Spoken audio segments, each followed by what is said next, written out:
Ah, um filme. Eu meio desorientada aqui, vocês têm que me ajudar. Já tá gravada, pode ficar tranquilo que eu vou, assim que acabar a aula, eu já baixo, subo para o YouTube e depois vai estar lá disponível para vocês no AVA, tá? Tranquilo, fiquem tranquilos quanto a isso, tá? Vou começar aqui a falar e não vou parar mais. Qualquer dúvida, vocês, por favor, me avisem. Vamos juntos aqui, né? Não me larguem aqui, vão ver live sertaneja, porque senão, gente, a hora que eu encontrar vocês é só o apagador voando, né? Ah, eu não posso falar isso porque está gravando, senão vão achar que eu sou uma professora que fica jogando as coisas nos alunos, né? Vocês sabem que não é assim. Vamos lá. Então, todo mundo muito bem-vindo aqui. Eu vou, então, compartilhar com você a nossa telinha, a minha telinha, como se fosse uma lousa. Como se fosse uma lousa aqui. Vocês vão enxergar a minha lousa. E antes que vocês me perguntem, galerinha, vocês vão falar assim, professora, mas e esse material aí que a senhora fez? E aí, como que eu vou ter acesso? Calma. Muita calma nessa hora, porque tudo que está aqui eu vou disponibilizar para vocês no AVA e vou disponibilizar com antecedência. O AVA, essa primeira semana, vocês perceberam, né? As matérias estavam subindo para o AVA, então a gente não conseguia inserir material nenhum.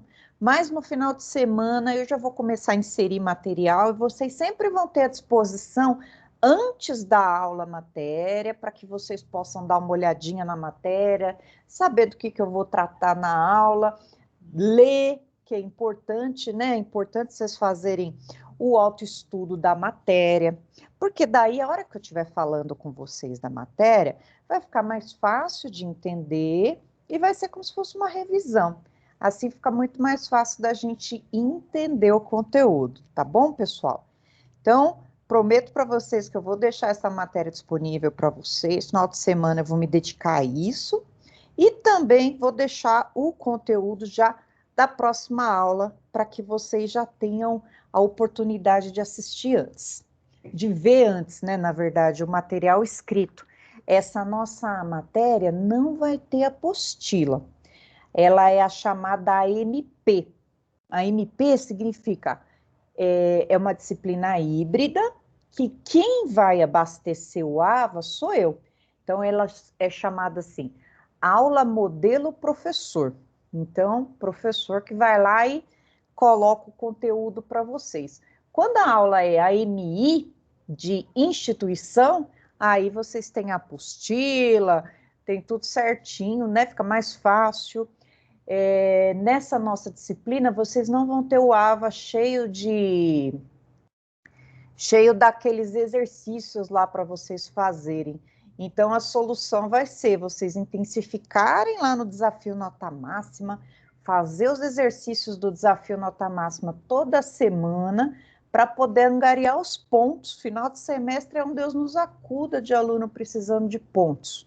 Então, façam toda semana, eu lembro vocês, o desafio nota máxima ainda não abriu, vai abrir, acho que na semana que vem, aí vocês façam o desafio e já comecem a angariar os pontinhos. Ótimo. Então, nossa matéria vai falar sobre processo civil, processo de conhecimento. Que matéria é essa? Vocês já tiveram uma iniciação no processo civil? Teoria geral do processo é como se fosse essa matéria parte 1. Nós vamos seguir com a matéria na parte 2. Mas o que é essa matéria? Sobre o que ela versa? Sempre que a gente ouve falar em processo, a gente tem que pensar no mecanismo pelo qual a gente acessa a justiça. A parte processual é a parte de mecanismos que a gente tem, que a gente vai usar. É o instrumento que a gente vai usar para acessar a justiça. Então, vamos pensar que a gente precisa saber a parte material e também a parte processual. Vamos lá, qual que é a parte material? A parte material está lá no direito civil, está no direito do consumidor. Está no direito penal, está no direito tributário, trabalhista, essa é a parte material.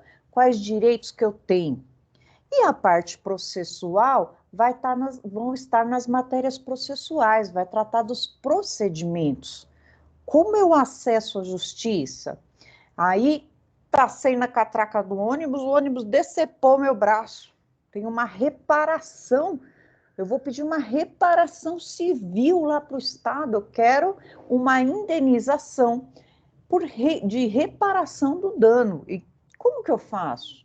Onde eu acesso? Será que eu preciso de um advogado? Opa, eu sou advogado. Como que eu faço a petição inicial?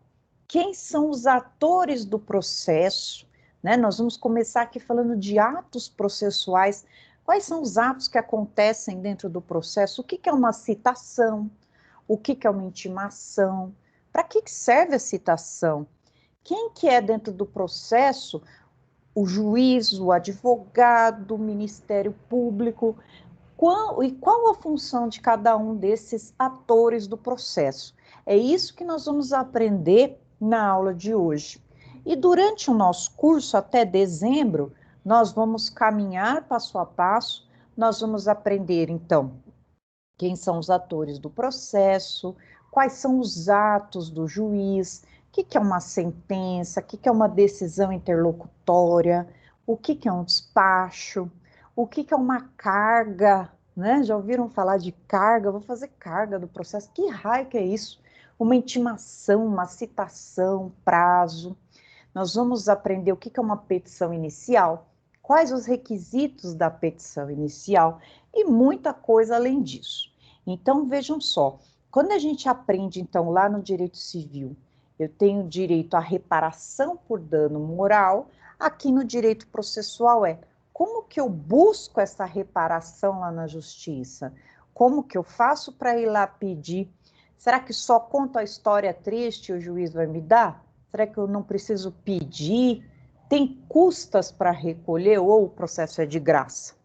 Então, pessoal, bem-vindos à aula de Direito Processual Civil. É uma matéria muito legal, é uma matéria que vai acompanhar vocês até o final do curso agora. Processo Civil é uma das matérias principais do nosso curso, ela é muito legal, muito importante. Então, vamos lá. Sem mais delongas, eu trouxe para vocês aqui a parte dos atos processuais. É uma parte muito legal, muito interessante do processo. Então, para eu não me dispersar, eu trouxe aqui algumas frases, e aí eu vou ler e vou comentar com vocês aqui. Eu espero que não fique monótono, né? Eu prefiro assim porque eu não gosto de slide, eu, Marisa, né? Mas vamos lá, a gente bate um papo, conversa, fala da prática e vamos aqui aprender. Havendo dúvida, eu peço que vocês abram o microfone e me avisem, porque tem o mecanismo da mãozinha, mas eu não vou enxergar, porque a única coisa que eu estou vendo aqui é meu documento do Word. Combinado? Deixa eu só aumentar um pouquinho a letra aqui, porque vocês sabem que eu sou míope de pai e mãe, né? Então fica mais fácil aqui para mim. Vamos lá. Eu estou no artigo 188 do CPC, Código de Processo Civil. Ele teve uma alteração, né? O Código de Processo Civil é novinho. Vamos lá. Assim como ocorre nos atos jurídicos em geral, os atos processuais são ações voltadas à produção dos efeitos jurídicos. Todavia, o objetivo é produzi-los no âmbito da relação jurídica processual. Endoprocessual. O que acontece dentro do processo, né?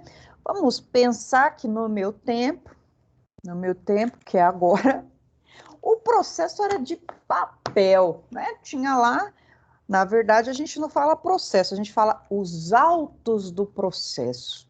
Os autos do processo era papel. E o que acontecia naquela papelada, a gente chamava de atos processuais.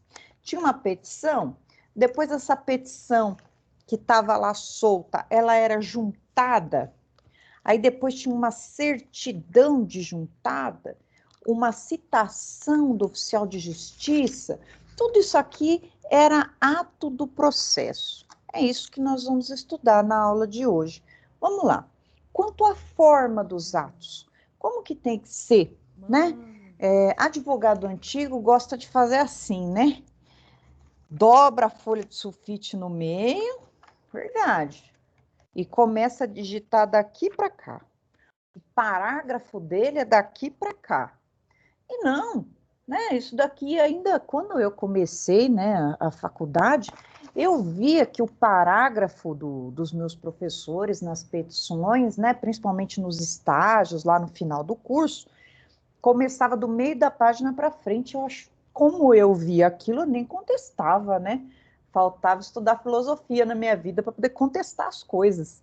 E eu olhava aquilo e falava, deve estar certo.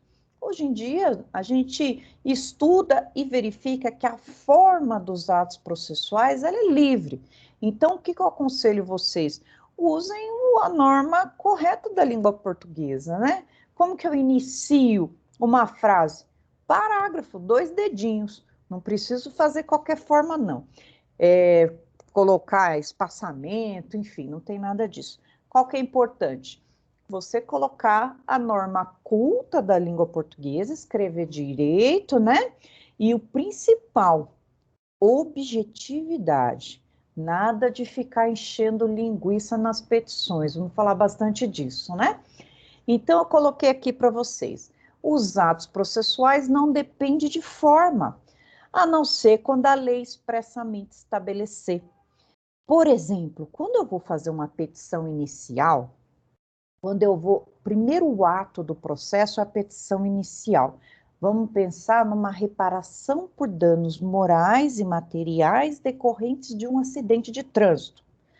Eu vou lá entrar com minha petição inicial. Eu preciso do endereçamento do juiz, é uma forma obrigatória. Depois, a qualificação das partes, quem que é o autor, qual que é o nome, RG, profissão, onde ele nasceu, endereço de e-mail, qual que é o advogado dele, o endereço para intimação. Depois, o réu, quem que é a parte contrária? A parte contrária mora onde? Ele precisa fazer parte do processo. Então, vamos ter que localizar essa pessoa. Então, é dever da parte dizer qual que é o endereço da outra pessoa. Então, aqui, não, a lei expressa, só quando a lei expressamente estabelecer, eu preciso de uma forma prevista. Mas ainda que a lei estabeleça a forma, o ato será realizado se de qualquer maneira atingir sua finalidade. É o que chamamos de princípio da instrumentalidade das formas, expresso no artigo 188 do CPC. Em todos os atos do processo, é obrigatório o uso da língua portuguesa. O que ele quer dizer aqui? Quer dizer o seguinte, pessoal, o processo não é um fim em si mesmo, ele é o meio para se atingir um fim.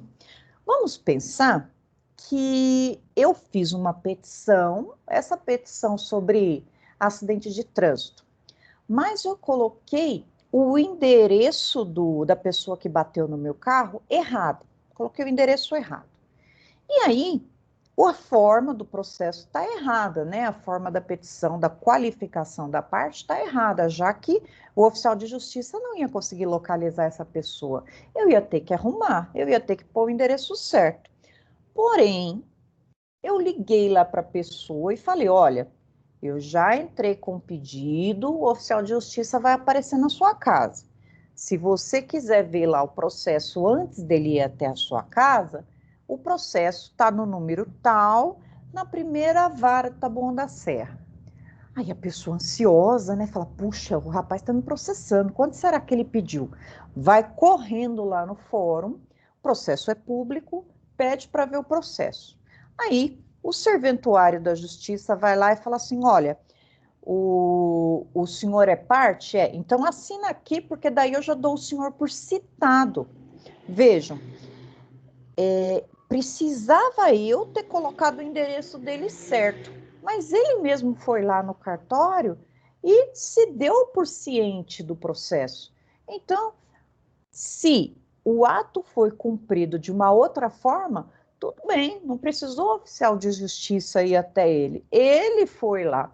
Então, essa parte de colocar o endereço certo já está superada. Por quê? Por causa do princípio da instrumentalidade das formas, ou seja, tanto faz, o importante é que o resultado seja realizado. Coloquei o endereço errado, mas ele foi lá. Maravilha. Depois, ressalte que o emprego de certas expressões estrangeiras, mutatis mutandis, latim, né?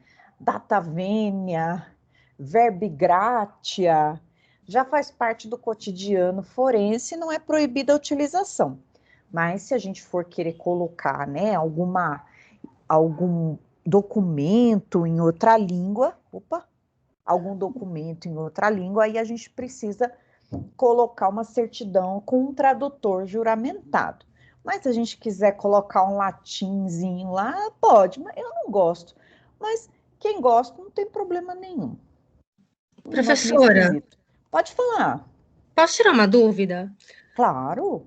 Por exemplo, se a pessoa for citada pelo correio, enviar uma carta pelos correios com a R, quem vai receber essa carta pode ser qualquer pessoa, não o réu, e assinar o AR. Isso conta como posso considerar Se ti... citado? Peraí, quem que tá falando aqui? Simone, Ô, Simone! oi. Então, se o que acontece aqui? Se essa citação for pessoal, e aí o que acontece? Por todos os efeitos, considerado citado, porque o juiz pode dar uma revelia nele ali. Mas a citação pessoal, ela vai precisar do oficial de justiça lá e pegar a ciência da pessoa. Tá. Entendeu? Mas por via das dúvidas, né? Vai com o oficial de justiça, vai que o juiz decreta a revelia. Até você ir lá e provar que esse nunca chegou até você, dá um trabalhão danado, né? Ah, entendi. Em regra, é melhor a gente ir lá e já dar andamento no processo. Mas vamos chegar lá daqui a pouquinho. Aí a gente vai ver o artigo de lei. Tá joia, Cadê? obrigada. Imagina, Simone do Sandy Júnior. Vamos lá. Nossa, Publicidade, publicidade. O que é isso? Vamos chegar lá. Os atos processuais são públicos. Aqui nessa parte aqui eu lembrei daquela Antônia Fontinelli que estava processando alguém lá, um blogueiro lá, e aí ela queria que o processo dela fosse colocado em segredo de justiça e não deram o segredo de justiça para ela. Por quê? Olha só, graças a isso daqui, os atos são públicos. Essa publicidade, né? Ela tem duplo significado: publicidade na audiência e publicidade na consulta dos autos. Ou seja, se não for segredo de justiça, todo mundo pode entrar ali, pedir licença para o juiz, claro que isso não atrapalha a audiência, participar e assistir da audiência. Audiência. Posso analisar os autos do processo no balcão do fórum? Pode também, você não pode retirar os autos se você não for parte, mas você pode analisar o processo ali, ele é público, até para controlar a validade dos autos, né? E aí eu coloquei aqui, as audiências são públicas, sendo, a princípio, proibido o julgamento secreto, a justiça não pode esconder nada. O objetivo é evitar o arbítrio por parte dos julgadores. Assim, qualquer pessoa pode entrar e sair das salas de audiência. Não é bem assim, né, pessoal? Querer chutar na porta, né? A gente vai, pede educadamente, licença, principalmente quando vocês forem fazer estágio, né? Chegar lá, com licença, posso assistir e tal, vocês vão levar a folhinha, apesar que ultimamente a gente está fazendo tudo online, né? Mas então dá para vocês assistirem online. A consulta nos autos. Consulta dos autos também é pública, e aí as pessoas podem ir lá no cartório, podem ir lá no balcão do cartório do fórum, pedir os autos tal e fazer apontamentos, ler, tirar foto e tal dos processos. Porém, se envolver segredo de justiça não pode. Imagina, você vai lá ver os autos do processo da separação lá do vizinho. Não pode, o processo, nesse caso, ele é segredo de justiça, né? Aí eu coloquei aqui que essa regra da publicidade, ela sofre exceção. É o chamado segredo de justiça. Então, o legislador determinou que certos feitos fossem em segredo de justiça, né, protegendo a intimidade das pessoas, né? Por exemplo, ó, casamento, separação, divórcio, separação tá quase acabando, mas ainda tem umas aí em andamento que não citou, enfim. Mas divórcio, anulação de casamento, separação de corpos, união estável, filiação, ação de alimentos também é segredo de justiça, tudo que envolva criança e adolescente. Então, às vezes a gente põe o nome da pessoa na busca lá no fórum e e não aparece, ou aparece uma senha, já que é segredo de justiça, né? Aqui, ó, segredo de justiça, que conste dos autos protegidos, tá? Nesses casos, o direito de consultar os autos e pedir certidão será restrito às partes e os seus advogados. O terceiro que demonstrar interesse pode requerer o juiz, né? Ele vai pedir ao juiz uma certidão, né, do inventário da partilha. Vamos pensar, deixa eu abrir a tela aqui. Vamos pensar numa situação de inventário, que eu falo assim, poxa, aquele fulaninho morreu, mas ele devia para mim. Então eu preciso entrar no inventário dele para verificar se eu tenho, se ele deixou bens ou se só deixou dívidas, né? Para eu poder cobrar a minha dívida. Que o morto vai pagar dívida? Se ele deixou bem, sim, né? Então, a gente vai lá e solicita, né, o inventário para a gente dar uma lida, vamos ver lá a relação de bens do inventário e vamos ver o que essa pessoa deixou. Deixa eu dar um exemplo aqui para vocês, para que a gente tenha essa facilidade de entrar.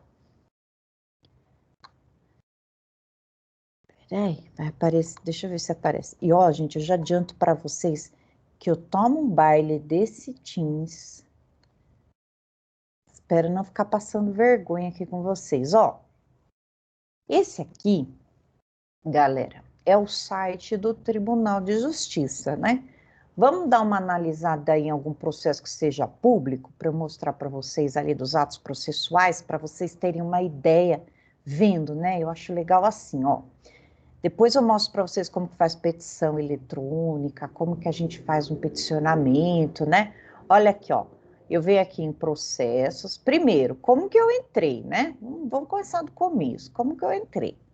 Google, TJSP, dei um Enter no Google. TJSP, Tribunal de Justiça de São Paulo. Aí eu venho aqui, ó, processo, consulta processual. Eu nem vou logar minha OAB, porque eu quero processo que seja público, tá? Olha lá. Eu, como advogada, eu venho e me identifico aqui. Eu venho e coloco o meu certificado digital, eu coloco minha senha. Ó, consulta de processos de primeiro grau. Aí eu consigo consultar o fórum, pesquisa por número de processo. Vamos pesquisar aqui, ó, para vocês verem. Deixa eu pesquisar por nome do advogado. Deixa eu pôr meu nome aqui. Um robô.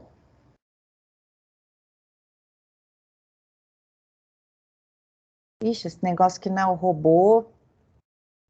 Esses dias ele perguntou o que que era um negócio que eu nunca tinha ouvido falar. Ah, aqui, um monte de processo. Contratos bancários, o que será essa aqui? Nossa, se a pessoa não nem lembra, né?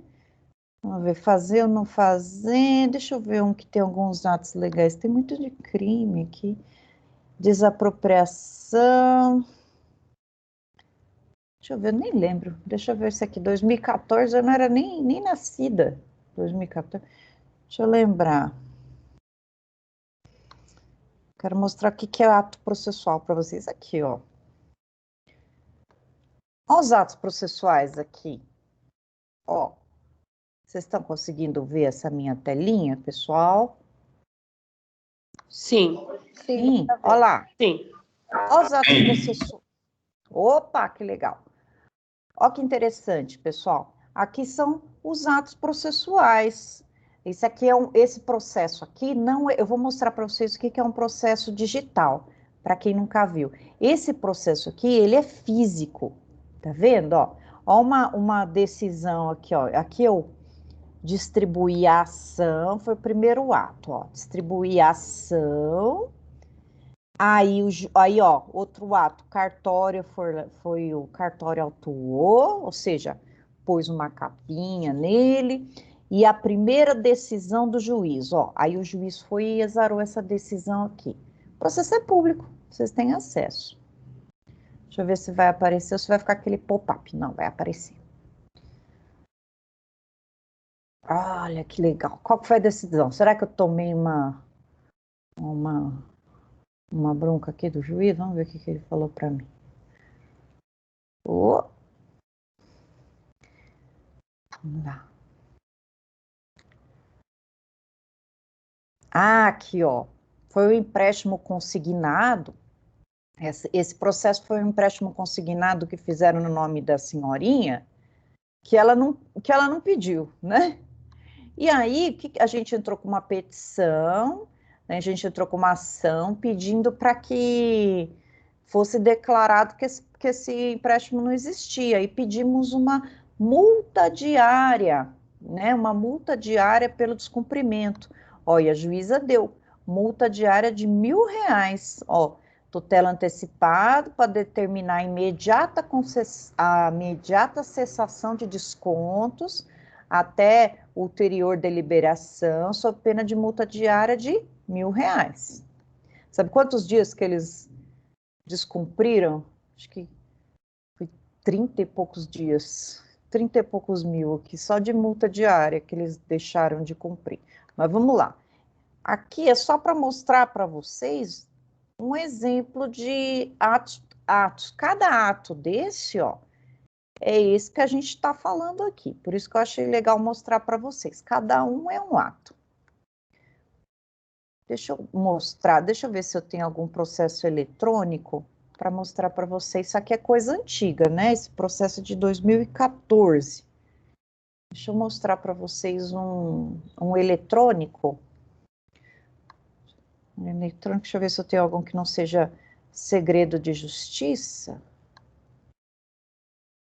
Acho que não vou ter que ser segredo de justiça. Aqui, acho que esse aqui. Ah, não, 2004. Eu vou ter que...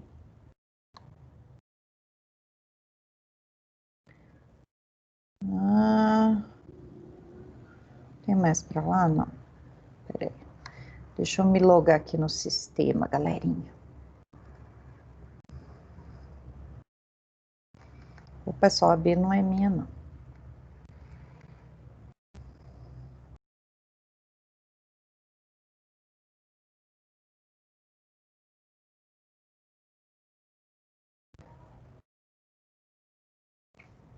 Aqui eu me loguei no sistema.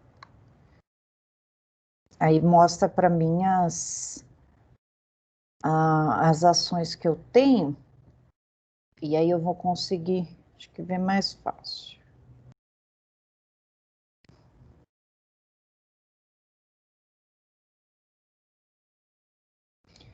Deixa eu colocar aqui.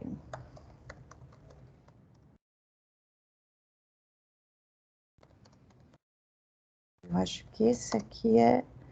Não.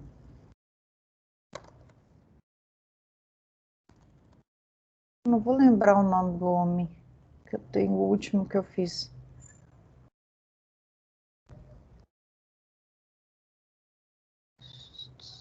Esse aqui bancário, não, não é. Posto de renda, não.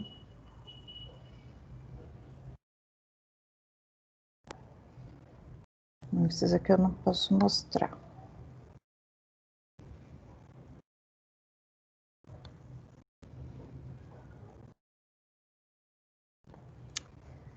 Eu vou pegar já já o nome do homem. Vamos continuar aqui. Aí já já eu prometo para vocês que eu mostro um processo aqui.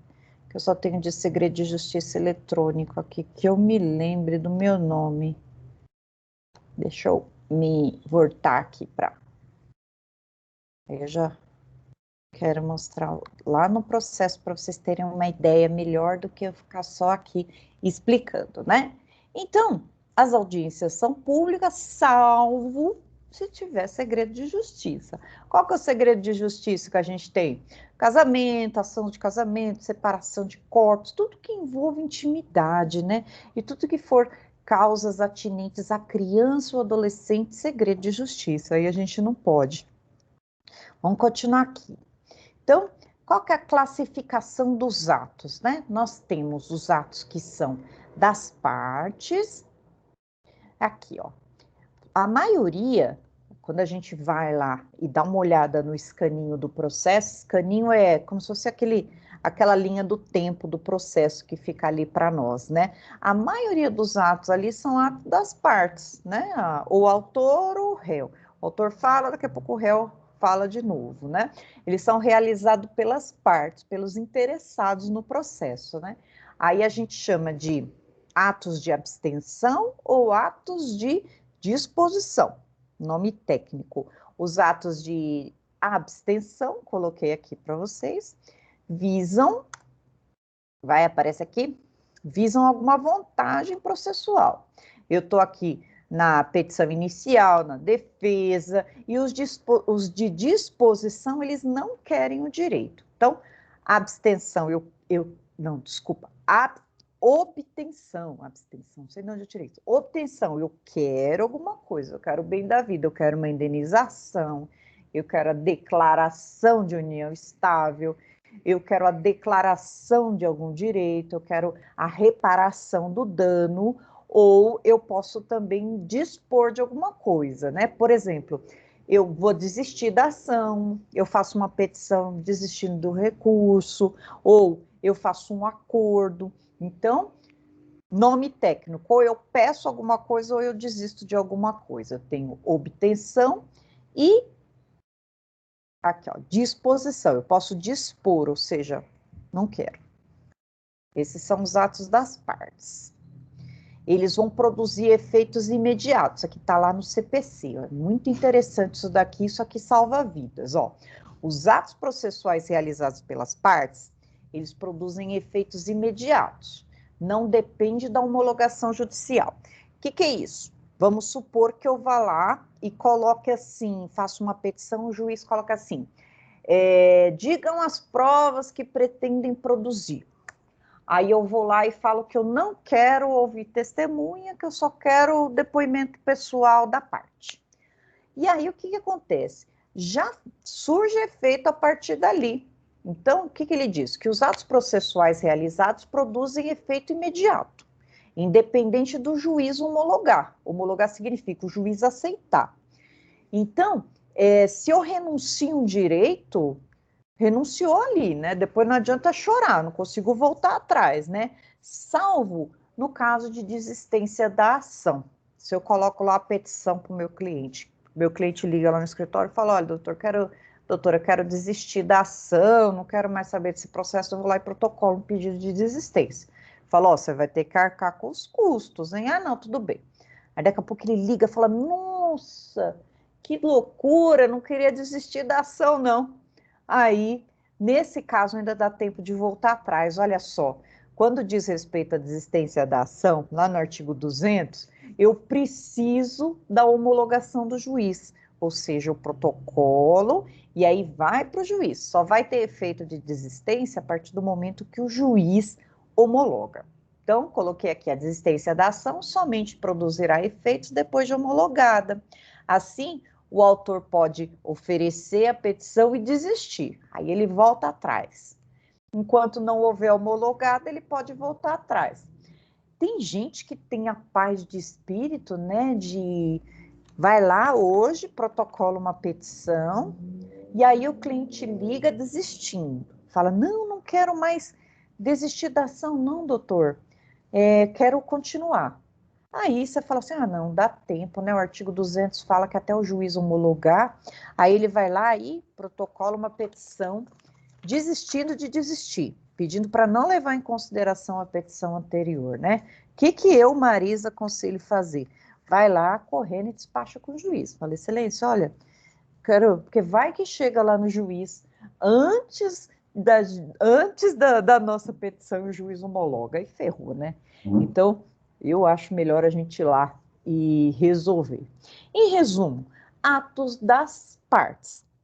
Agora vamos falar no ato do juiz. O que o juiz faz no processo?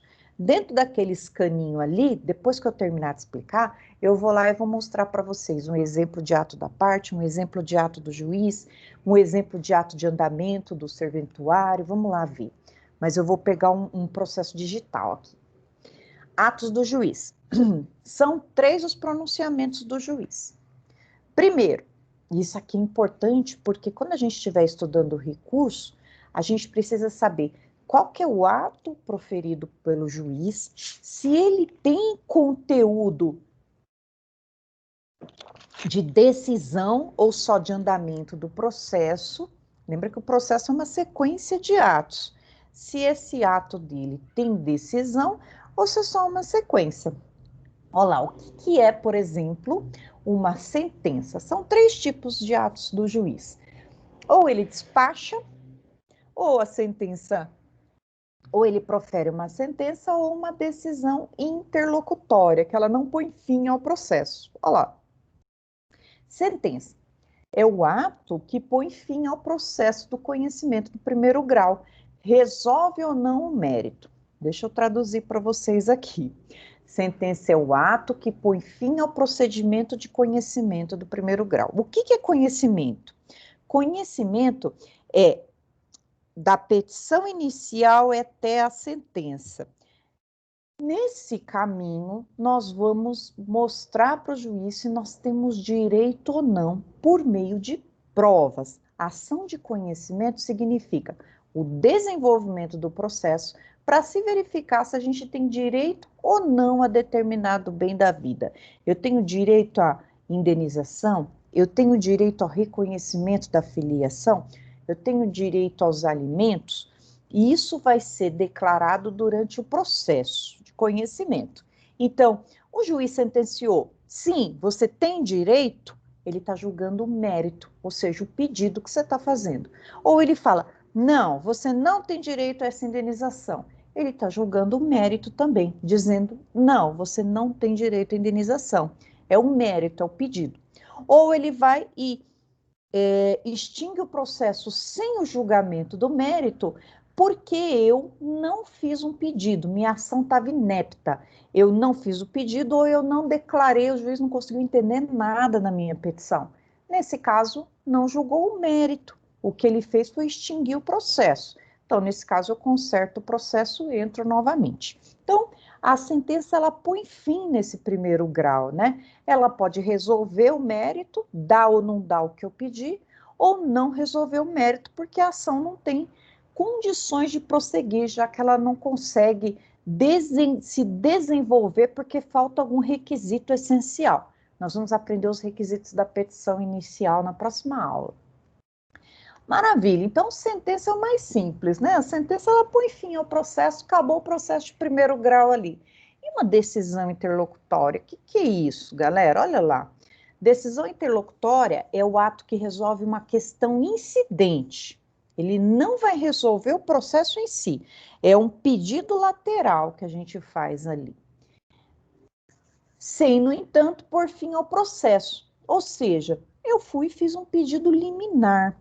Eu estou querendo, por exemplo, eu tô lá fazendo um pedido de indenização por danos morais contra uma pessoa que está publicando um monte de injúrias contra mim lá no Facebook. E aí o meu pedido liminar é que o juiz determine que o Google, é o Google, né, que controla o Facebook, tire do ar as postagens, a página dessa pessoa. Se o juiz fala assim, não, Marisa, primeiro eu vou ver se é injurioso mesmo, antes de tirar do ar. Ele negou esse pedido que não vai resolver o mérito, porque o mérito qual que é?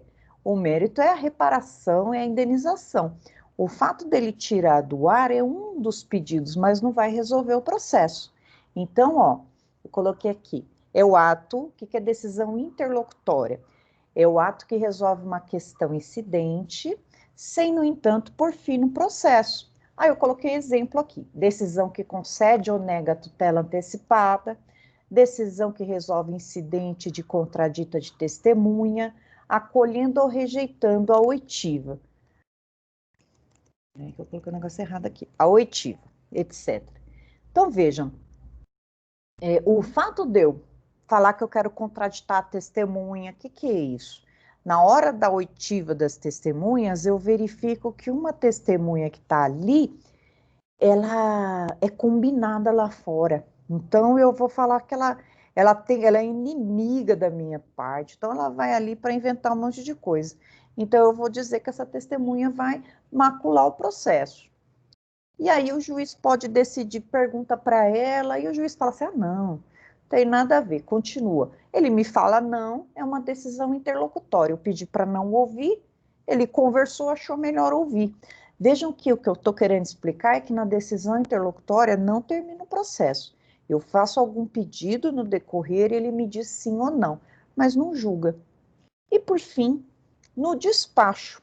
O despacho é só para seguir o andamento do feito. Nas publicações está falando assim, diga o que você quer de direito. Ou seja, vai continuar o processo, o que você quer agora, o que vai ser feito agora. Então eu coloquei aqui, despacho. É o ato do juiz que visa dar mero seguimento no processo, sem nada decidir. Por exemplo, né, ele manda citar, ele intima a parte para audiência, e aqui, né, eu até coloquei o acórdão aqui. E o acórdão, embaixo, que é um outro tipo de ato. Então, deixa eu colocar maiúsculo aqui para dar um paralelismo. O acórdão aqui é decisão proferida pelos tribunais, né? Acórdão significa entram em acordo. Então, é sempre mais de um julgador, pelo menos 3 em ímpar, né? Eles julgam em acordo. Pode ter voto vencido, 2-1, né? Para dar o mérito ou não. Então, vamos recapitular. Sentença vai por fim ao processo. Decide ou não o que eu quero. Mas ele pode julgar ou não julgar o mérito. Decisão interlocutória, não põe fim ao processo. Despacho, mero andamento, ele manda citar, ele manda intimar, ele só manda dar seguimento ao processo. E o acórdão, o que é o acórdão? Seria a mesma coisa de uma sentença, mas em segunda instância. Né? Em segunda instância, é reunido, né, mais de um julgador, e aí eles decidem na segunda instância. É o tal do acórdão. Inclusive, tem uma história engraçada, né, que o cliente liga e fala assim, que eu vi lá no andamento do processo que o senhor fez um acordão lá, né, não é o tal do o acordão, achou que fez um acordo grandão. Né? Não teve graça, gente, não teve graça. Eu achei que ia ser engraçado, não foi. Fala, jovem. O que aí?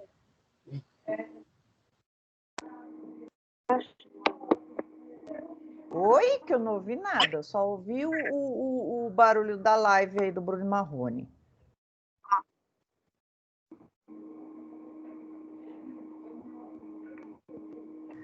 Vou aproveitar aqui que alguém quer perguntar alguma coisa e vou ver se eu acho aqui o processo digital para mostrar para vocês. Professora Marisa. Oi, achei. Pode falar, meu bem. Você acredita que no meu primeiro semestre eu tive que fazer um trabalho sobre acorda aí? Eu jurava que era um acordão também. Depois que eu raciocinei, eu vim perceber que não tinha nada a ver. Tá vendo? E eu acho engraçado isso. É um acordão, né? Vai falar, poxa, o que é acórdão? O que é acórdão?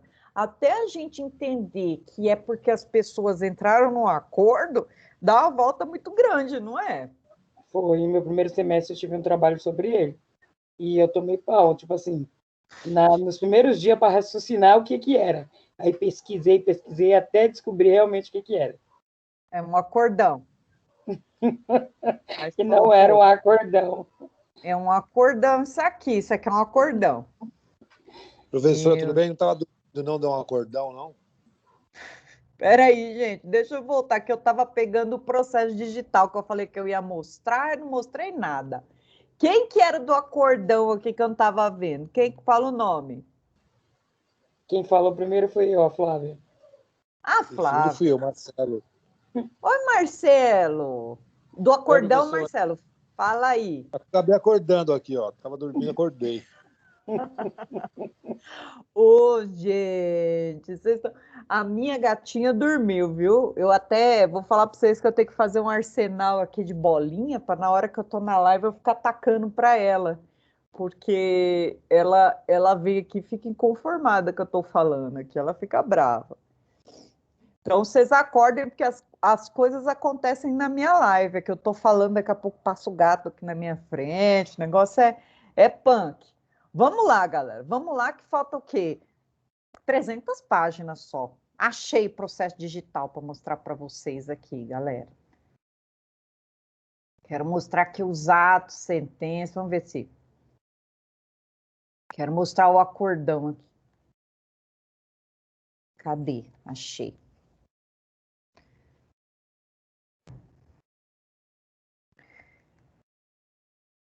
Cadê aqui? Número do processo. Consulta. Cadê o processo digital? A minha internet está uma maravilha hoje, ó, tá lenta. Mas vamos que vamos, galera, vamos que vamos. Aqui. Não sei se...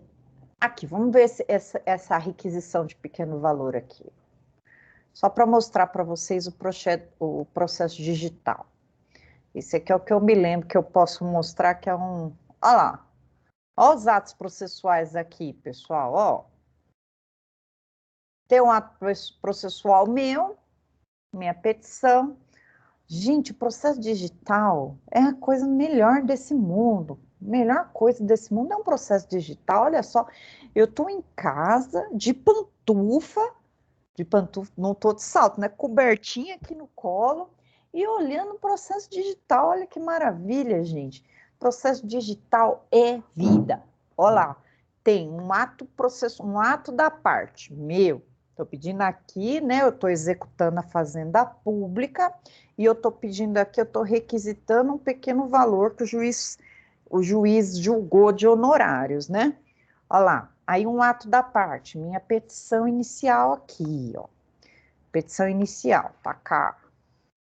E aí depois, você vai lá, tudo isso aqui são atos meus, ó, planilha de cálculos, aí vem uma decisão do juiz, uma decisão, deixa eu ver se é uma decisão interlocutória. Vistos, vê o que ela fala. Decisão interlocutória, aqui é uma decisão interlocutória, não. Aqui é um despacho. Aí eles colocaram decisão, mas é um despacho, ó. Oficice, espeça-se ofício. Depois, uma certidão do cartório. O cartório dizendo que publicou para mim no Diário Oficial. Aí depois mandaram um ofício, vejam. Depois citaram a fazenda. Comprovantes. Aqui é um processinho digital, ó que legal. Aqui eu já tenho, acho que aqui eu já tenho uma decisão. Deixa eu ver essa decisão aqui. Essa decisão aqui já tem um cunho. Vistos, defiro o levantamento de valores, ó. Que ela já pôs fim no processo. Já deferiu. Aí o resto é só despacho, só mandando eu juntar uma guia e tal. Ó só, aqui são atos processuais para a gente ver na prática. O que são atos processuais? Vejam que o processo eletrônico ele é assim, o processo normal, né, o processo em papel, vão ficar disponíveis para mim só os atos do juiz e do serventuário, os meus atos não vão ficar disponíveis. Por exemplo, esse processo aqui é físico. Aqui. Esse processo aqui é físico. Então, vejam, ó. Eu não... Cadê aqui as... Mais? Deixa eu colocar mais, ó. Vejam que esse processo é físico, eles colocam aqui, ó, aguardando providência, ó, o andamento do processo, um processinho de 2011. Depois, ó, não tem aqui petição minha, não tem petição da Fazenda Pública, só tem aqui despacho do juiz. Aí o juiz, um despacho aqui, para que ele, ó, diga a Fazenda em 10 dias, após concluso. Ele não está decidindo nada, só está dando andamento no processo. Vejam, vamos voltar aqui. Vocês estão conseguindo entender, gente, como eu estou falando de atos, o que são os atos processuais? Eu quero que vocês entendam, por isso que eu estou mostrando aqui para vocês. Professor, eu estou dormindo, professor. O acordão, vamos animar aí, vamos acordar. Tá aqui, então vamos continuar. Já mostrei para vocês e atos do escrivão. Atos do escrivão são aqueles praticados pelo serventuário em questão com o devido auxílio de outro serventuário. Vamos ter técnico judiciário, analista, os escreventes, olha lá. Todos os atos lá de andamento, aquele ato que eu mostrei para vocês lá, que fez uma citação lá, fez uma intimação no Diário Oficial, isso daí quem vai fazer são os escreventes que vão lá mandar para o Diário Oficial. E aí, lá no Diário Oficial, eles colocam o meu nome, o número da UAB, aí vem para mim, todo dia de manhã, vem um e-mail aqui do Diário Oficial dizendo o que teve de comunicação dos atos processuais para mim, que sou advogada. Então, eu não fico que nem uma filha de rapariga todo dia lá no balcão do fórum, ou lendo o edital lá na porta do fórum, para saber se tem comunicação desses atos processuais para mim. E não fico por quê? Porque é publicado no Diário Oficial. A contagem dos prazos que nós vamos verificar daqui a pouquinho, pessoal, ela é publicada no Diário Oficial. Então, vai lá, eu vou lá no meu e-mail, entro no Diário Oficial e verifico se existe alguma publicação no meu nome. Havendo a publicação no meu nome, se o processo for digital, eu já vejo o que está acontecendo aqui, já faço uma petição e já consigo movimentar o processo daqui mesmo. Se não, se for processo físico, aí, pessoal, tem que contar com a sorte, porque às vezes no despacho sai, né? Por exemplo, nesse ato processual aqui do escrivão, vamos supor que ele coloque assim, vamos supor que seja uma intimação para me dizer que o oficial de justiça não achou a parte ré. Vamos pensar numa execução de alimentos, que eu estou cobrando lá 6 meses de alimentos. E o oficial de justiça não encontrou o executado, o pai da criança. Aí o que ele faz? Ele devolve a citação lá para o cartório e o cartório me intima, vejam, ele vai comunicar para mim que não achou. Então, o meu dever é dar um novo endereço. Olha, então ele está em tal lugar. Se ele não está aqui, ele está ali. Se não está aqui, está colar. Mas, às vezes, está escrito assim no ato do escrivão. Vai estar lá no Diário Oficial. Diga a parte... E não coloca o dia, se não colocar o tempo, são 5 dias, né? A gente vai ver daqui a pouquinho isso. Diga a parte em 5 dias acerca da folha tal do oficial de justiça. Quando vem assim, pessoal, dá uma raiva tão grande no coração, porque a gente tem que ir lá no fórum ver o que é a tal da folha 5, folha 20 do oficial de justiça. Aí a gente chega lá no fórum, pede o processo e vai lá, e o oficial de justiça só diz assim, que não conseguiu citar, que disseram que não mora lá, que se mudou. Ou seja, por que já não colocou ali no despacho, né, por que já não colocou que na folha do oficial de justiça está dizendo que ele se mudou? Aí daqui mesmo eu já ligava para a parte, falava assim, ó, não achou lá o rapaz, dá um novo endereço. Mas não, a gente tem que ir lá. Ainda nesse tempo de pandemia, né, agora que está podendo ir lá novamente, tem que marcar um horário para ir lá ver. Enfim, acontecem essas coisas no processo físico. No processo digital, é muito mais simples da gente ver. Então, quem tem resistência aí desse outro lado, né? Quem tem resistência com o mundo digital, já começa a olhar com bons olhos para o processo digital, porque ele é muito mais fácil para a gente que está trabalhando do lado de cá. Eu gosto muito mais do processo digital. Vamos lá, então, porque eu sou do ano 2000, né, pessoal, eu sou da geração millennium, né, galerinha da geração millennium gosta de internet, né. Vamos lá, comunicação, como que esses atos são comunicados? Nós temos a comunicação entre as partes, ali do processo, entre os atores do processo, e nós também vamos ter a comunicação entre tribunais, entre juízes. Vamos lá, coloquei aqui. Para que o processo se desenvolva e consiga alcançar o seu objetivo, é necessário que se estabeleça a comunicação entre os juízos e os sujeitos processuais, né? Que é a comunicação interna. E também a comunicação externa, que é entre o juiz e um outro juízo. Vamos pensar que precisa chamar uma pessoa que está lá em outra comarca. Então, o juiz daqui pede para o juiz de lá ouvir essa testemunha, por exemplo. Vamos ver aqui como que vai funcionar. E aí eu tenho a comunicação interna, que é entre as pessoas lá do processo, que é a tal da citação. Vamos lá. Vamos ler o artiguinho já, olha só. Citação é o ato pelo qual... Citação é a primeira coisa que vai acontecer. Citação, quando falarem em citação, significa... a parte vai tomar conhecimento que o processo existe. Citação é o ato pelo qual são convocados o réu, o executado ou interessado para integrar a relação jurídica processual. Lembrem-se que para a gente ser condenado, a gente tem que ser ouvido. Todo o processo, seja ele judicial, seja ele administrativo, para a pessoa ser condenada, ela tem que ser ouvida. E para ela ser ouvida, ela precisa ter ciência do processo. E a ciência se dá através da citação. Ela pode até ficar ciente,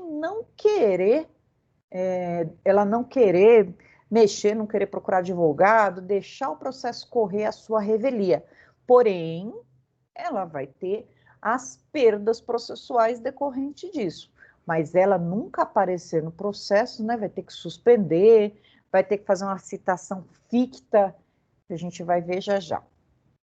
Então, é nulo o processo que não tenha havido citação, ressalvadas as hipóteses do indeferimento da petição inicial ou improcedência liminar do pedido.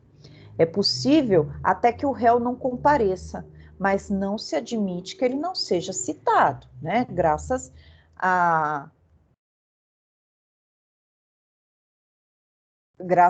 ao princípio, né, da ampla defesa do contraditório, para que haja formação do processo, o réu precisa saber. Aí ele está dizendo aqui, mas se a petição não tiver condição de ir para frente, ela foi indeferida ou foi declarada improcedente logo de cara, nem o juiz nem incomoda a parte ré. Já a petição não tem condições de se desenvolver para haver um julgamento, ela é indeferida de plano, nem cita. Então, não há prejuízo para o réu. Mas se tiver a possibilidade de haver prejuízo para outra pessoa, ela precisa saber que existe processo, porque ela tem um direito constitucional, ela está lá no artigo 5º, não vou saber o inciso de cor, né? Preciso pegar ali, mas ela vai ter o direito de se defender, de oferecer a sua versão dos fatos, né? E eu tenho a tal da citação real e da citação ficta. Citação real, a pessoa sabe que o processo existe. Eu sei que existe um processo contra mim, eu assinei, recebi a cartinha. ou a citação ficta. Na citação ficta, a pessoa, vamos colocar aqui que tentou de todas as maneiras encontrá-la, não encontrou, então vamos fazer uma citação fictícia, ela cita por edital, por exemplo. Vamos lá. A citação será real quando houver a certeza que o destinatário tomou conhecimento. É a citação pelo correio e pelo intermédio do oficial de justiça, né?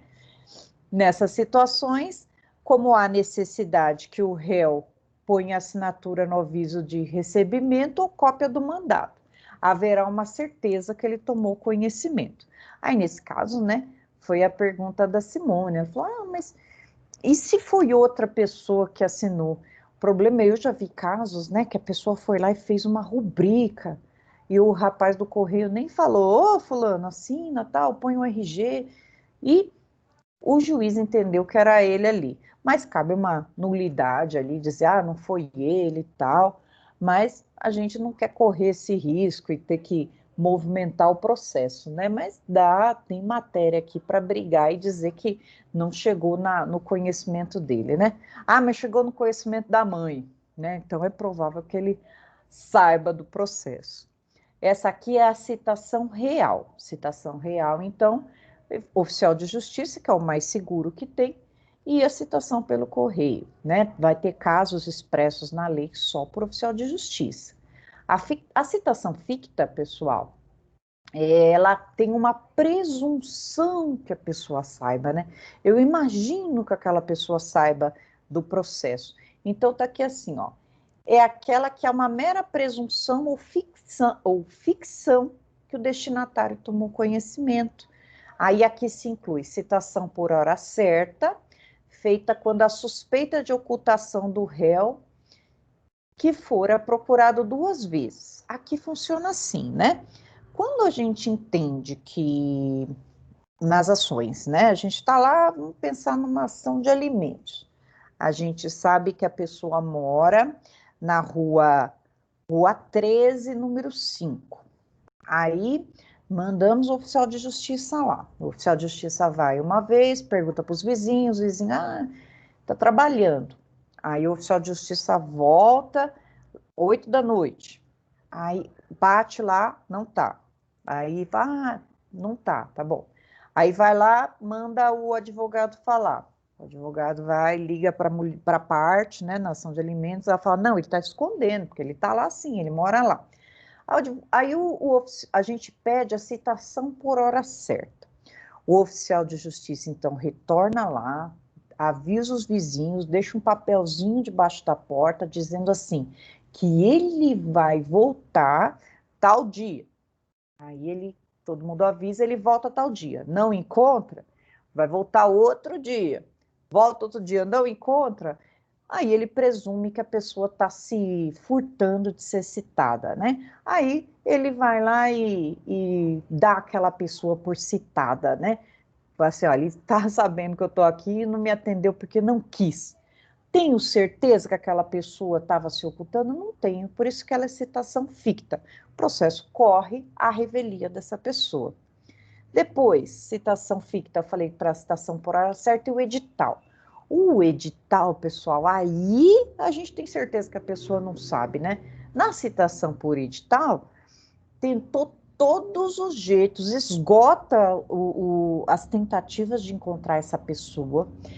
Quando não tem jeito mesmo, aí a gente pede a citação por edital, né? Porque eu vou ler aqui, o réu, ou ele está num lugar incerto e não sabido, né? Que você nem imagina, essa pessoa sumiu, né? Sumiu no mundo, foi comprar um cigarro, nunca mais voltou, né? Então você pede a que seja publicado num jornal de grande circulação, para que essa pessoa veja que existe um processo correndo contra ela, né?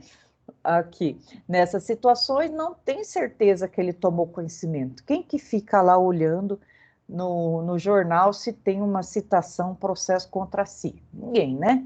Então, não tem certeza, pois inexiste qualquer elemento real que afirme a ciência.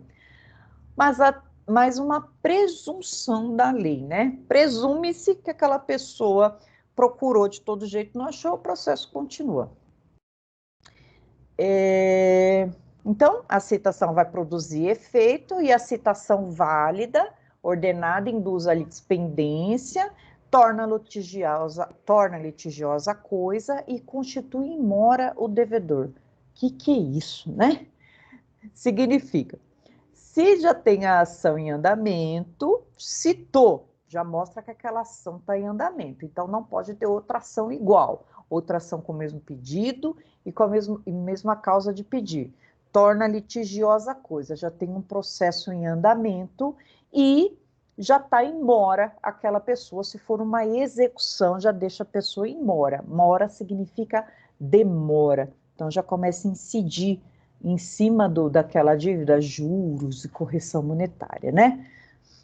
Essa parte de prescrição, o que eu coloquei aqui? A prescrição operada, deixa a prescrição para o momento posterior aqui. A gente está falando só de atos processuais. Isso aqui que é legal, pessoal, a gente vê bastante novela, né? Olha essa observação, eu lembro que isso daqui cai bastante em prova de concurso. Não pode fazer citação nesses dias aqui, salvo se for para perecer um direito, né? A pessoa está lá morrendo no hospital, precisa citar, precisa correr, a pessoa tem que testemunhar, enfim. Tem que comprovar de forma bem justificada para o juiz aceitar. Quando? Quem estiver participando de culto religioso, vamos pensar nesses cultos que a pessoa vai ficar em vigília, ou a pessoa está dentro da igreja e você tem que interromper, né? Graças ao direito de reunião, não pode ir lá interromper essa pessoa para ser citada.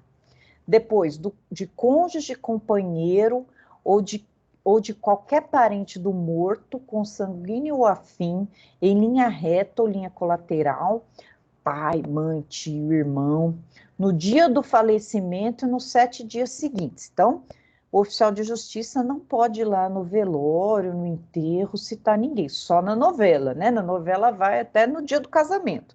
Por falar nisso, também não pode citar os noivos nos 3 primeiros dias seguintes ao casamento. A galera tá lá em lua de mel, não é verdade? Poxa, imagina que cena chata, você lá na lua de mel, né, com a sua esposa ou com o seu marido lá na lua de mel, eis que chega o oficial de justiça, bate lá na sua porta e entrega para você uma investigação de paternidade. Veja que acaba com o casamento, imagina só que situação. Então espera passar os 3 primeiros dias do casamento, não sei se vai fazer alguma diferença, né? E aí entrega, o oficial de justiça pode citar. E do doente, enquanto grave o seu estado, né? Não vai o oficial de justiça lá no hospital, lá na UTI, entregar nenhum tipo de citação. Vejam que interessante aqui esses atos judiciais. Depois, antes da gente fazer um intervalinho rapidinho aqui, intimação. O que é intimação? É o ato que se dá ciência a alguém dos atos e termos do processo. Aqui, enquanto a citação serve para que o réu saiba que existe um processo contra ele, tenha ciência que existe um processo contra ele, a intimação, ela vai fazer com que a pessoa saiba do andamento do processo. Quando que vai ser a audiência, qual que é o prazo para ela oferecer defesa, se saiu alguma sentença, algum despacho, alguma decisão interlocutória do juiz. Citação, então, é para conhecimento do processo, intimação é para saber dos atos processuais. Então, eu coloquei aqui, a intimação é o ato pelo qual se dá ciência a alguém dos atos e termos do processo para que faça ou deixe de fazer alguma coisa. As intimações efetuam-se de ofício, em processos pendentes, salvo disposição em contrário. Ou seja, o juiz, ele é inerte, ele fica paradinho lá, esperando ser um dos princípios da jurisdição, é a inércia, né? O juiz fica paradinho lá, ele não dá início ao processo. Mas, a partir do momento que a parte provoca o judiciário pedindo alguma coisa, após isso existe o princípio do impulso oficial. Então, de ofício, o juiz manda as partes darem andamento ao processo. Então, por isso que eu coloco aqui, ó, as petições, as intimações, elas efetuam-se de ofício em processo pendente, salvo disposição em contrário. As citações são feitas preferencialmente no modelo eletrônico, quando não realizadas por meio eletrônico, consideram-se feitas publicadas no cartório, né? Não tem mais publicação no cartório, são todas por meio eletrônico, né? Os advogados poderão requerer que a intimação seja dirigida para ele ou para a sociedade que eles pertençam, né? Existe a possibilidade, se o advogado tiver sociedade de advogados registrada na OAB, não é simplesmente a gente se unir em sociedade e dividir despesas e processos, receitas e despesas. Para que essa intimação saia em nome da sociedade, ela tem que estar registrada na OAB, né? Você vai pagar uma OAB a mais, que é mais cara só para a sociedade. Então, vamos supor, juntar dois alunos não, já tem que ser advogados, mais eu, 3 pessoas, vamos fazer uma sociedade de advogados? Vamos. Então, a gente vai lá, se registra nosso ato constitutivo lá na OAB, vamos ter uma OAB para o escritório. Então, as intimações podem sair tanto no nosso nome, no Diário Oficial, quanto no nome da Sociedade de Advogados. Inclusive, quando a gente está fazendo a petição eletrônica, aparece uma opção lá, se eu desejo que seja a Sociedade de Advogados intimada. Então, essa opção, ó, desde que devidamente registrada na OAB. Sob pena de nulidade, é indispensável que a publicação conste o nome das partes e de seus advogados com o respectivo número de inscrição da OAB, ou, se assim requerendo, Sociedade de Advogados. Isso aqui é muito importante, pessoal, muito, muito importante no processo. Vocês imaginem um ato processual que não foi publicado. Vamos lá, vamos imaginar que a gente está lá no processo e a gente foi lá e fez um pedido, de reconhecimento de paternidade. E aí, a outra parte veio e contestou. Não sou pai, nunca vi essa pessoa na minha vida, pelo amor de Deus, quer me matar. Aí vem o juiz, né? Vem o próximo ato processual, vai ser a marcação, vamos lá, a marcação do exame de DNA. Marcou o DNA, publicou lá a marcação do DNA, nesse exemplo, para o dia 3 de setembro agora. E aí eu vou lá, aviso a parte, falo, ó, dia 3 de setembro você tem DNA. Aí a parte vai lá, leva o Juninho lá para fazer o DNA. Só que na publicação só saiu o meu nome, não saiu o nome da parte contrária. Imaginem que só a gente foi intimado, as partes não foram intimadas pessoalmente, que no caso são, tá? Mas no meu exemplo não são. E o outro advogado não avisa aquela parte que não tem o DNA, né? Que tem o DNA no dia 3, já que não publicou para ele, não saiu no Diário Oficial. E aí, pessoal, o pai da criança, o pretenso pai, que disse que não era pai, perdeu o exame de DNA, não foi no exame de DNA. Quando a pessoa não vai no exame de DNA, se presume pai.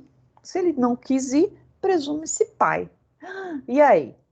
E aí, pessoal, que ó, sob pena de nulidade, qual que vai ser a saída do advogado nessa situação? Imagina só, o parte não foi lá no DNA, eis que uma semana depois sai publicada a sentença de procedência da ação de paternidade. O advogado pega aquele processo e fala, misericórdia, eu sou o pai, ele é o pai, foi procedente, mas peraí, que DNA é esse? Não, ele não publicou. Aí o advogado vai que nem um doido, desesperado, olhar lá no Diário Oficial e ver que o nome dele não saiu. Ufa! Aí o advogado vai lá, peticiona para o juiz, apontando essa nulidade, já que ele não teve oportunidade de conhecer esse ato processual. O que vai acontecer? vai declarar nula essa sentença e o processo vai ser anulado até a marcação do DNA. Aí vai marcar novo exame pericial, que é o DNA, e o processo vai voltar à estaca que estava. Justamente porque não houve, nesse caso, a intimação da parte. A parte tem o direito, né, de saber de todos os atos processuais, né, sob pena de nulidade. Vamos lá. Não deve conter abreviaturas, né, do nome das partes, senão o robozinho lá do Diário Oficial não manda para a gente, né, o OAB não consegue pegar. Nesse caso, né, tem advogado que usa o serviço da OAB de publicação, mas é mais confiável a gente usar o serviço da ASP, né, da Associação de Advogados. Você paga a parte que é mais confiável, né. Vamos lá, a retirada dos autos do cartório ou da secretaria encarga pelo advogado ou por pessoa credenciada a pedido do advogado ou da sociedade de advogado, pela advocacia pública, pela defensoria, pelo Ministério Público, implicará na intimação de qualquer decisão contida no processo retirado, ainda que pendente de publicação. Olha que importante isso, pessoal. Se você vai lá, pede para ver o processo e retira esse processo em carga, o que significa encarga? Vamos lembrar do burro de carga? Ele não leva um peso. Quando a gente vai lá, pega o processo e leva embora para nossa casa, a gente pode ficar uma semana com o processo, ou carga rápida, pode ficar acho que 6 horas com o processo. Se tem uma intimação lá, declara como se você soubesse. Você vai pegar o processo para quê? Para ler. Então, presume-se que você leu. Então, pegou o processo, leia, porque vai implicar que você sabe. Ah, mas como que vai saber? Porque, olha, eu tirei o processo, automaticamente o serventuário da justiça, ele vai exarar uma certidão ali, dizendo que você, advogado OAB tal, retirou o processo do cartório no dia tal e manda você assinar. E você assina, ele encarta no processo, ele coloca isso no processo. Colocando isso no processo, galera, já presume-se que você leu as intimações, né? Então, ele está dizendo aqui, todo mundo, ó, sociedade de advogado, advogado, se você for da Defensoria Pública, Advocacia Pública, Ministério Público, todo mundo. Não sendo o caso de intimação eletrônica e na localidade não houver órgão de publicação oficial, as intimações serão feitas às partes por seus representantes legais e advogados pelo correio, ou se presentes em cartório diretamente. Então, está dizendo, não tem serviço de diário oficial, em Conchinchina da Serra, vai ser pelo correio ou pelo cartório. A intimação da União, dos Estados, do Distrito Federal, dos municípios, pessoa jurídica de direito público interno, né? E suas respectivas autarquias e fundações de direito público, será realizada perante o órgão da advocacia responsável por sua representação judicial, né? Eles já têm um órgão responsável judicial, então as intimações são localizadas para esse órgão para que não haja perda dos prazos, né? E aí, far-se-á a intimação por meio do oficial de justiça quando frustradas as realizações pelo correio. Comunicação externa, ou seja, carta, né? A gente tem carta de ordem e precatória. Essa palavra é difícil. Expedir-se-á carta de ordem quando o juiz for subordinado ao tribunal do qual dela emanar. Carta de ordem. Ou seja, o tribunal não pede, né, para o juiz cumprir. O tribunal manda. Então, ele manda uma carta de ordem, o tribunal manda uma carta de ordem, por exemplo, processos com foro por prerrogativa de função, está julgando lá um deputado. manda o juiz de primeira instância, aqui em Taboão da Serra, ouvir determinada testemunha. Ele ouve e manda a carta novamente lá para o tribunal. Carta rogatória, quando dirigida à autoridade estrangeira. Então, nós temos carta de ordem, quando emanar de hierarquia, carta rogatória para autoridade estrangeira, aí sai do país, e a tal da precatória, quando um juízo pede para que outro juízo faça determinado ato. E aí a gente tem a figura do deprecante, aquele que manda, e o deprecado, aquele que recebe. Olha que nomezinho. Vamos pensar, juiz do Taboão, ele quer ouvir uma testemunha que está lá em Campinas. Então, ele depreca o pedido de oitiva da testemunha X em Campinas. Aí vai uma carta precatória lá para Campinas, o juiz de Campinas recebe. Aí ele intima essa pessoa para que no dia tal seja ouvida. E aí essa pessoa vai lá no dia tal, é ouvida por esse juiz que é o deprecado, e o deprecado, depois de ouvir, encerra essa carta e devolve para o juiz deprecante. Ela vai fazer parte do processo. O advogado é intimado, os advogados das partes são intimados para saber se eles querem participar da audiência lá e inquirir a testemunha, ir lá conversar, fazer perguntas para a testemunha que ele achar pertinente. Mas deprecante, deprecado, deprecante quem pede, deprecado quem cumpre. Que coisa, né? Vamos continuar aqui. Pessoal, eu não vou fazer intervalo e vou aqui rapidinho para a gente terminar, pode ser? Aí na próxima aula a gente continua e aí vai ser menos maçante, eu acho, né? A gente vai falar de petição inicial, vamos fazer, e aí a gente a gente faz intervalo. Pode ser ou vocês querem fazer intervalo, gente? Por mim, tudo bem. Pode continuar, professor. Pode? Vocês estão xingando minha mãe, não? É melhor. Pode falar que xinga minha mãe. Tá gravando, hein? Ô, Isaías, como que vai essa pessoa aí sua? Faz tempo que eu não te vejo. Professor, eu posso fazer uma pergunta? Sempre, pô. Referente, a senhora está comentando a citação. Quando o oficial de justiça vai na casa que está indicada para a pessoa que vai ser intimada, que é a citação dele, o parente dele, pode ser a mãe, o genitor, os irmãos, se tomar ciência que o oficial de justiça encontrou o irmão, é como fosse já que ele vai tomar ciência da citação ou não?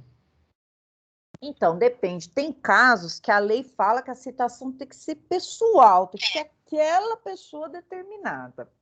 Aí, nesse caso, se a pessoa aparecer espontaneamente lá no dia da audiência, maravilha. Senão, a gente pede para insistir. O advogado vai lá e fala assim, opa, não foi aquela pessoa que foi ouvida, eu quero que ela seja ouvida e tal.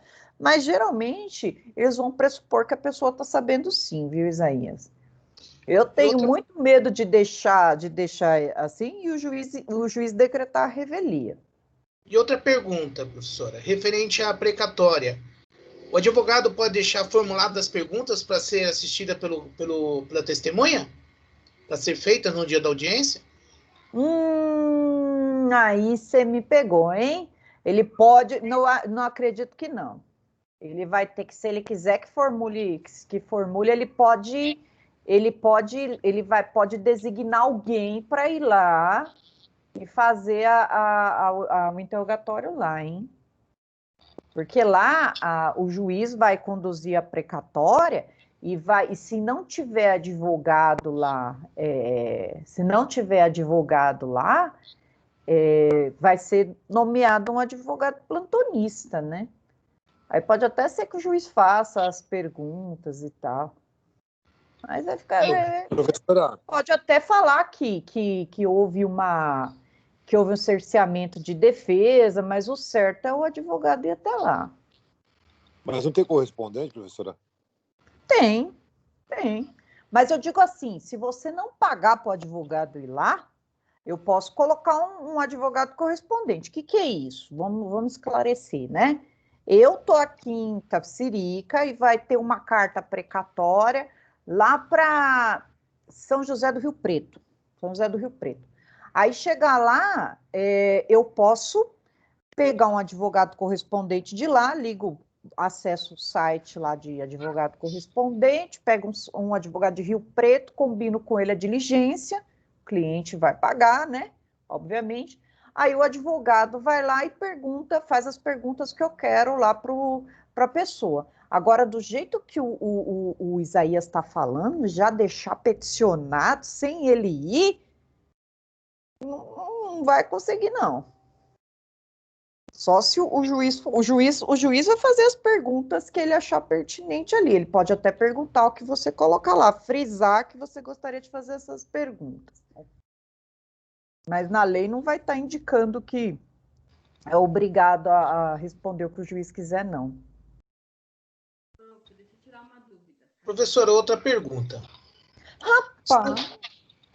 Se no caso ele quer entrar com ação, um cara é de outra cidade, ele tem que ir até o local ou ele pode fazer para São Paulo mesmo? Por exemplo, vai à cidade interior, ele pode ser até aqui ou tem que se juizar na cidade da pessoa? Aí depende das regras de competência, né? Por exemplo, se for uma ação de alimentos, Isaías, for uma ação de alimentos, é sempre formulada no foro do domicílio do alimentado, né? O seu cliente mora lá no São José do Rio Preto e a criança mora em Taboão da Serra. Tem que entrar com a ação aqui onde a criança mora. Batida de carro. A regra é domicílio do réu. O que vai acontecer? Como as regras de competência, elas não são absolutas, elas são relativas, o que pode acontecer? Ela se prorroga. Vamos pensar que houve uma ação de alimentos, a criança mora lá no São José do Rio Preto e a gente entrou com a ação aqui em Taboão da Serra. Se o advogado, se a pessoa, a mãe da criança lá, recebeu a intimação, passou batido, passou batido lá, e ofereceu contestação e não falou nada sobre a incompetência territorial, prorroga a competência. Mas é difícil passar, hein? Geralmente a gente vai para cima dizendo que não, que tem que ser no foro do domicílio do alimentado. Mas aí você tem que dar uma estudadinha nas regras de competência lá para saber qual que é o juiz competente. Como se prorroga, se a outra parte não falar nada, a gente tenta, às vezes pega, né? Professora? Quem tá aí? O Jailson. Faz tempo que eu não vejo o Jailson. Tá dormindo, com certeza. Tô escutando. Tudo bem? Beleza? Então, posso seguir direto aqui? Já tô quase acabando isso daqui. Não me matou, eu tô vivo aqui, professor. Mas eu tô quase dormindo mesmo. Nossa Senhora, minha gente. Nossa, a matéria introdutória é meio chatinha mesmo, mas eu prometo que vai ficar legal. Calma que vai ficar legal. A hora que eu começar a aprender vocês por causa de pensão, vai ficar legal. Aí vocês vão acordar. Vamos lá. De ontem. O problema é sexta-feira. Preferi a aula de ontem. Nossa, quem que deu aula ontem para você, Jailson? A própria que fala. Eu? É que ontem eu estava dando aula de direito consumidor, né? Direito consumidor é legal. Aula de... Russomano falaram. Me zoaram ontem na aula, me chamaram de Marisa Russomano, gente. Mas você... mas o problema é que é sexta-feira também, né? Como diz o Marcelo, sexta-feira a gente vai ficando com a pilha fraca, né? E vocês estavam sem o material para ler antes, então fica um negócio meio que surpresa, né? Vamos acertar as áreas. Deixa eu só terminar essa partezinha aqui. E aí a gente já termina. Oi, Picô, desculpa, não ouvi. Tinha uma moça aí querendo fazer uma pergunta aí depois do Isaías. Era eu, Dominique. Pode falar, gente. Prof, Sou toda ouvido. como que a gente sabe, né? Como que determina que a distância de uma carta precatória? Então, vai ser onde que a comarca respectiva, né? Por exemplo, se for, tem uma resolução do tribunal que eu posso pegar para vocês, que tem a tal que fala o tal do comarcão aqui na região. Por exemplo, um oficial de justiça pode sair lá de Itapecerica e visitar alguém aqui no Taboão da Serra. Vai depender das regras dos procedimentos de cada um dos tribunais. Então, o Fórum de Itapecerica coloca lá o comarcão, que eles vão em Juquitiba, apesar que Juquitiba faz parte, acho que ainda da comarca Itapecerica, né? Mas ele vem para o Imbu, que é outra comarca, ele vem para o... Vai depender das regras de cada um dos fóruns, né? Agora, por exemplo, também vão para São Paulo, vão para Santo Amaro, mas lá de São Paulo, por exemplo, se for chamar alguém aqui por carta precatória, se for ouvir alguém aqui, aí eles mandam carta precatória. Geralmente, pessoal, quando a comarca é perto, o que eles fazem?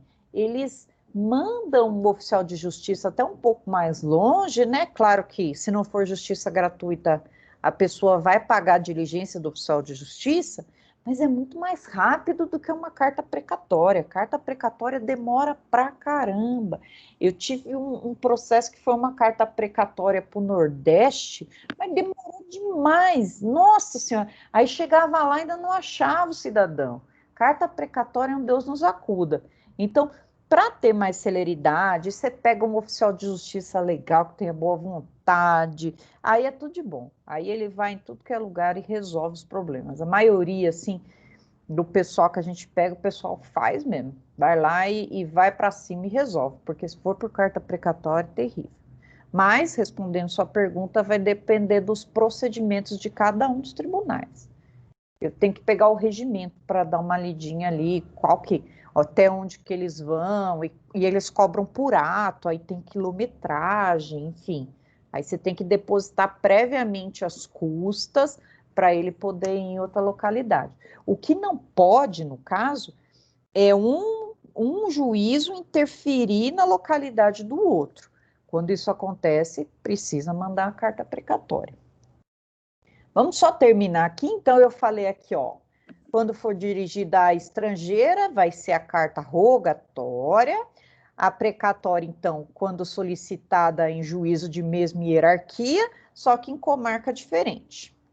Tá? O artigo 260 aponta requisitos para carta de ordem, que é aquela de hierarquia, carta precatória e rogatória. O que precisa ter, né? A gente vai ter que montar a carta, vai ter que ter a indicação do juízo de origem e o que ele vai fazer, qual que vai ser o cumprimento do ato. Ouvir testemunha tal. Teor da petição, despacho judicial, instrumento do mandato do advogado, menção do ato processual que constitui o objeto, encerramento e assinatura do juiz. Então, manda essa cartinha lá e o juiz cumpre e devolve. A carta tem caráter itinerante, ou seja, ela vai e volta, podendo antes ou depois de ser ordenado cumprimento, ser encaminhada a juízo diverso, que dela consta a fim de praticar o ato. O encaminhamento da carta a outro juízo será imediatamente comunicado ao órgão expeditor que intimará as partes. Que é procedimento, manda para lá e já intima a parte.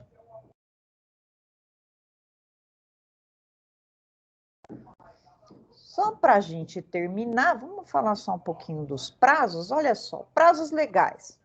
Vamos falar de prazo. No processo civil, os prazos são contados em dias úteis.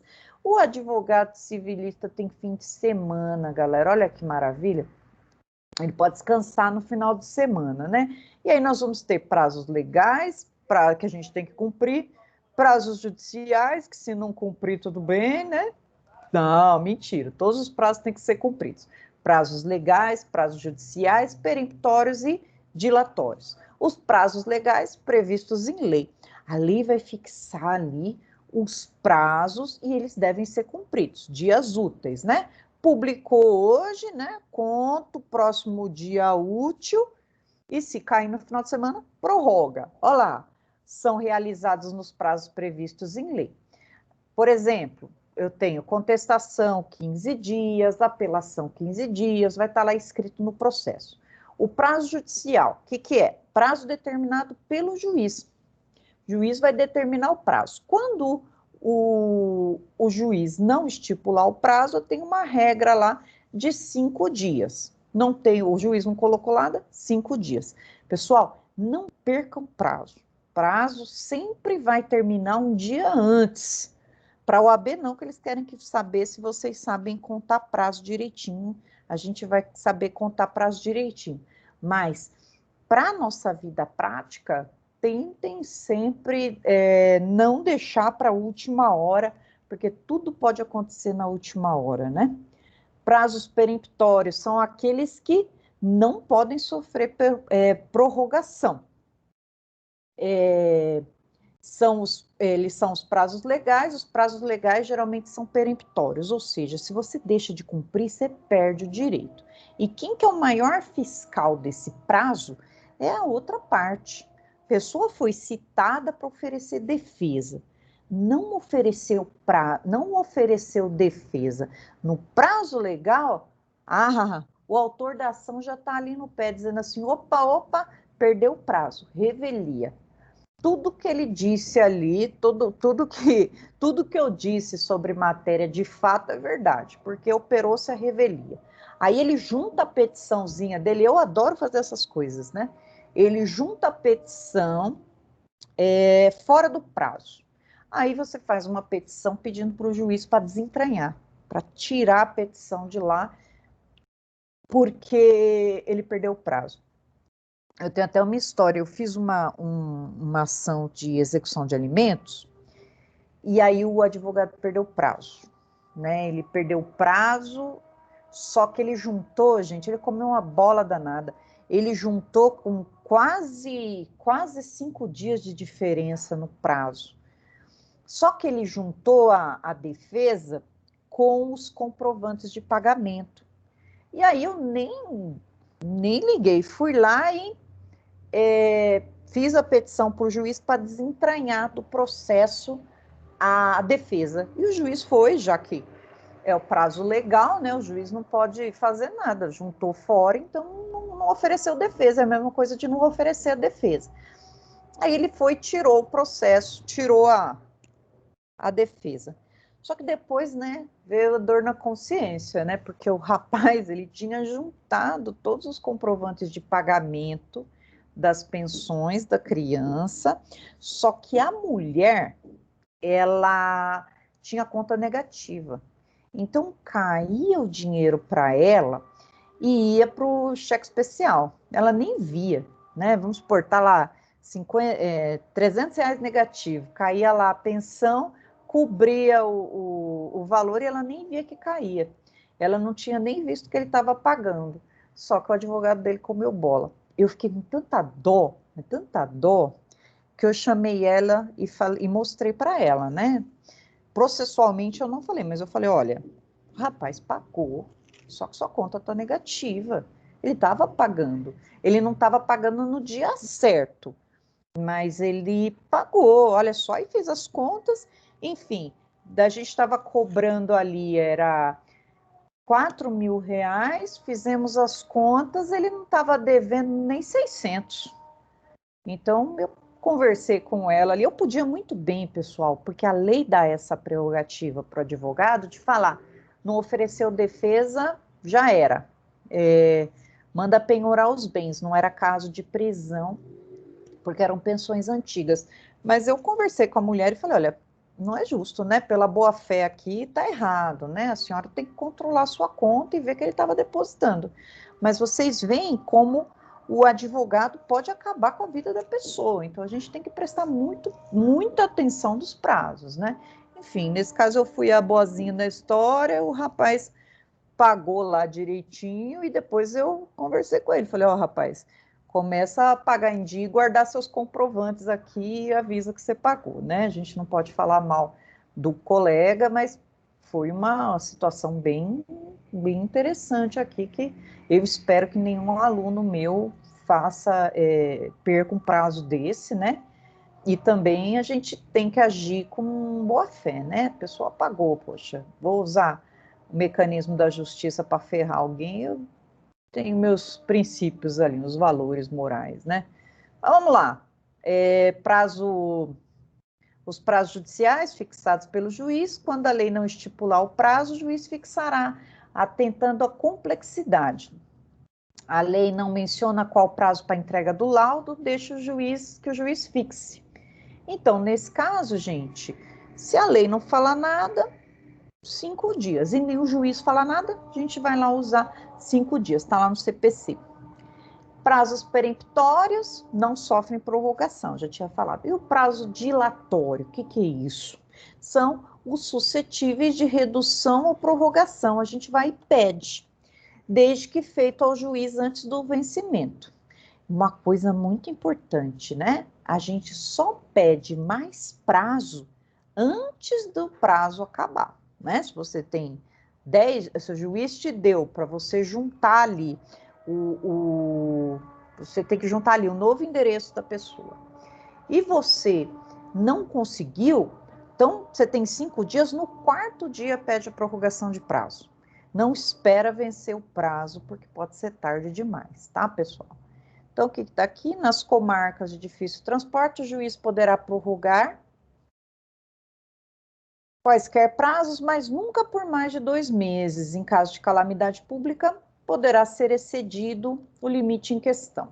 Prazos próprios são aqueles destinados às partes e cujo cumprimento acarreta ônus, descumprimento acarreta ônus, ou seja, ele vai ter uma desvantagem, né? Que é esse que eu falei agora para vocês. Ele pode sofrer o efeito da revelia.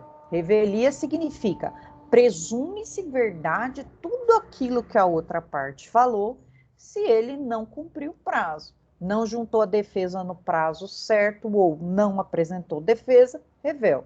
Aí o juiz, então, vai dar os efeitos da revelia, que é a presunção de veracidade do que a outra parte está falando. E às vezes a outra parte não fala tanta verdade assim, né?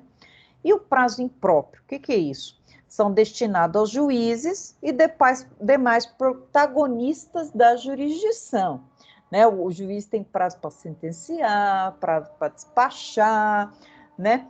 Mas a gente sabe que esses prazos, eles alegam volume excessivo de trabalho, falta de pessoal, e esses prazos, eles às vezes não são cumpridos do jeito que a gente queria, né? Mas a gente agora tem a força lá do Conselho Nacional de Justiça, que está lá e cobra a feitura desses processos, andamento, enfim, as coisas estão melhorando aqui. Eu sou uma otimista aqui do processo, que eu vejo que os processos estão andando bem. E também a gente tem que entender, né, que falta de pessoal, precisa contratar mais gente lá para trabalhar no fórum. Então, prazo impróprio é o destinado para os serventuários, todos os serventuários da justiça, incluindo o juiz, né? Aí tá aqui, por exemplo, ele tem um prazo de 5 dias para um despacho, 30 dias para sentença, e se ele não cumpre esses prazos, né, não vão ter prejuízo, para eles, né? Eles vão alegar excesso de serviço. Então, pessoal, falamos dos atos processuais aqui. Deixa eu ver se tem mais alguma coisinha aqui. Eu vou deixar para falar da contagem dos prazos com vocês na próxima aula, para a gente poder fazer exercício. Aí eu vou fazer uma pergunta sobre contagem do prazo e nós vamos aprender a fazer contagem do prazo civil para vocês. E depois nós falamos dos sujeitos do processo, quem que é o juiz, quem que é o promotor, quem que é o advogado quem que é o advogado, quem que é o defensor público, e por aí vai, galera. Prometo que vou deixar disponível lá e eu quero que vocês leiam previamente aqui para a gente poder fazer alguns exercícios e interagir na nossa aula para ninguém dormir. E vamos fazer umas petições aí. Maravilha, galera? Tem alguém aí me assistindo? Deixa eu parar a gravação. Sim. Oh, meu Deus! Deixa eu parar a gravação aqui.